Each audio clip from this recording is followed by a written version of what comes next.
Kama umefika hapo ulizia Misnei watakuonyesha. Dogo. Subiri na kupigia.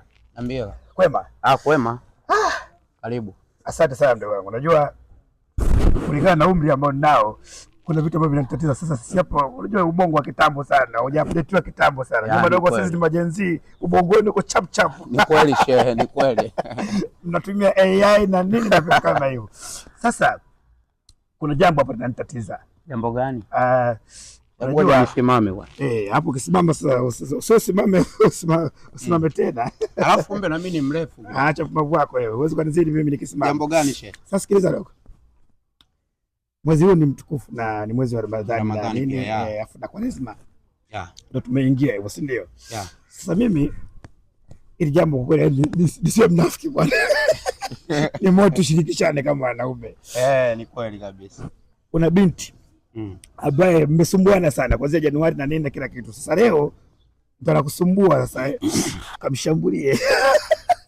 Wewe kama jenzi utaweza kushambulia? Hapana, siwezi kushambulia. Siwezi kushambulia. Tupo kwenye mfungo wa Ramadhani. Tupo kwa lazima. Nashambuliaje kaka? Wewe unaweza kushambulia?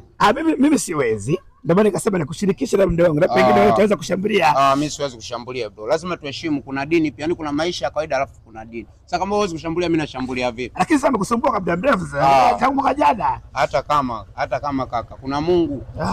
Kuna Mungu. Yaani hata kama angenisumbua mwaka mzima, sijui miaka miwili, siwezi kushambulia. Wewe mbona huwezi kushambulia? Mimi siwezi kushambulia, mimi si mkubwa. Mimi siwezi kushambulia, mimi nikajua labda jenzi.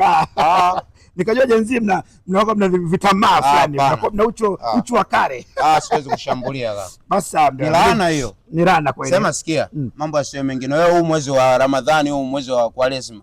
Acha mambo yako ya ujanja janja. Acha kutapeli watu. Sasa hapo naona hapo umepiga kanzu alafu umepiga na mguu wako. Sasa mimi nilikuuliza swali kuhusiana na mambo ya kushambulia. Sasa unataka kwanza kunishambulia tena. Nakupa ushauri. Sababu ni mwezi mtukufu na Kwaresma. Unakoelekea ndako nipanda kichwa. Acha janja janja. Tumeshakubaliana vichwa vimefunga. Sasa unaelekea kubaya. Acha hizo mambo. Lazima nikupe ushauri kwa sababu unapiga sana watu. Acha mambo haya. Dogo vipi wewe? Anataka niache ya mambo, afutari ataniletea tumendesha zambi. Bila kukazia umwezi utoboi. Jarame. Chungu cha ngapi baba? Unapiga vyote? Cha kwanza kinaweza cha moto. Ngoma keke.